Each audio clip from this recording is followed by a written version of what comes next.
Hey guys, in this video, I will show you how to put YouTube Shorts on your TikTok.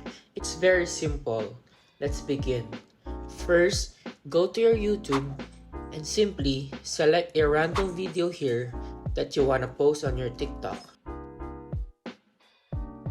For example, this one, Mr. Beast video.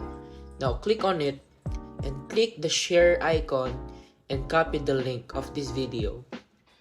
Now, the second thing here, you must download this Black Hole app on your app store. This will download your YouTube video to your gallery. Just paste the link here and it will automatically download it. Now, go to your CapCut and simply import the video you copied earlier. And look for this ratio. The default ratio for TikTok videos is 9:16. And go ahead, adjust the framing of your video. And once you're done, you can now export it.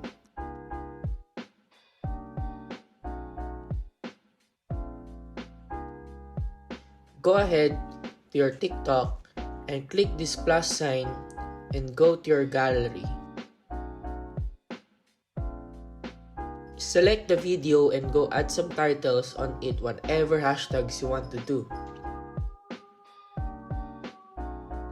And also, you can customize your thumbnail here. After that, simply click post. Just that simple. I hope this video helped you out.